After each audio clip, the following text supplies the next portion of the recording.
এই ছবিটি ওজিল নিজে তার ফেসবুকে পোস্ট করেছেন, যেখানে দেখা যাচ্ছে মাদ্রিদের সান্তিয়াগো বার্নাব্যু কিংবা ব্রাজিল বিশ্বকাপের ঐতিহাসিক মারাকানা স্টেডিয়ামে খেলা বিশ্ব চ্যাম্পিয়ন মেসুত ওজিল বাংলাদেশের কাদাবালির মাঠে খেলছেন।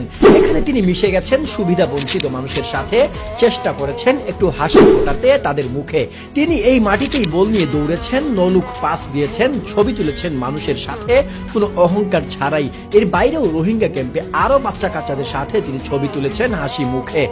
যাবার বেলা যদিও তার গাড়ি বহরে একটা দুর্ঘটনার খবর পাওয়া গিয়েছিল, কিন্তু সেটায় তার কোনো ক্ষতি হয়নি, নিরাপদেই তিনি ফিরে গেছেন নিজ ঠিকানায়।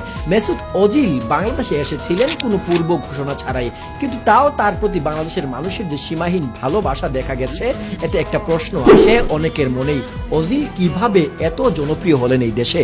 বাংলাদেশের প্রেক্ষাপটে আমরা দেখেছি আর্জেন্টিনা বা ব্রাজিল ছাড়া আর কোন দলের খেলোয়াড়দের প্রতি খুব একটা আগ্রহ দেখায় না কেউ। আর্জেন্টিনা ব্রাজিলের বাইরে শুধুমাত্র রোনালদোর একটা হিউজ ফ্যান বেজ দেখা গেছে বাংলাদেশে। তবে আর্জেন্টিনা ব্রাজিল এবং রোনালদোর বাইরে আরো দুইজন খেলোয়াড় আছেন যাদেরকে বাংলাদেশের মানুষ খুব বেশি ভালোবাসা দিয়েছে। তাদের একজন হলেন জিনেদিন ইয়াজিদ জিদান, আর আরেকজন হলেন মেসুত মুস্তফা ওজিল। আর সৌভাগ্যক্রমে এই দুইজনেই এসেছিলেন বাংলাদেশে, দুইজনেই খেলেছেন বাংলাদেশের একদম কাদাবালুর মাঠে। দুইজনকে ঘিরে দেখা গেছে মানুষের উপচে পড়া ভালোবাসা, আর এর পেছনে অন্যতম একটা কারণ ছিল এই দুইজন মানুষ সব সময় অন্যায়ের বিরুদ্ধে দাঁড়িয়েছিলেন। জিদানের সেই বিশ্বকাপে ইতালির মার্কো মাত্রোজ্জিকে মাথা দিয়ে গুঁতো দিয়ে লাল কার্ড দেখে বের হয়ে যাওয়ার ঘটনা সবাইকে নাড়িয়ে দিয়েছিল। লাল কার্ড দেখে যেখানে তিনি সমালোচিত হওয়ার কথা, সেখানে তিনি উল্টো ভালোবাসা পেয়েছিলেন সারা পৃথিবীর। কারণ সেই মাত্রোজ্জি যে জিদানের বোন নিয়ে বাজে কথা বলেছিল, আর বোনের সম্মান রক্ষার্থে ভাই তো জীবন দিয়ে দিতে পারে, এটা তো কেবল একটা লাল কার্ড। আর এরপর যখন জিদান এই দেশে এসেছিলেন, তখন তিনি পেয়েছিলেন সীমাহীন ভালোবাসা।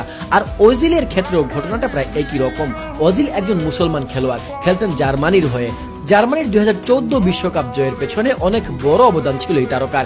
সেই ওজিল শুধু মুসলিম হওয়ার কারণে তাকে সইতে হয়েছে নানা কটু কথা, শেষমেশ তাকে খেলাটাও ছেড়ে দিতে হয়েছিল।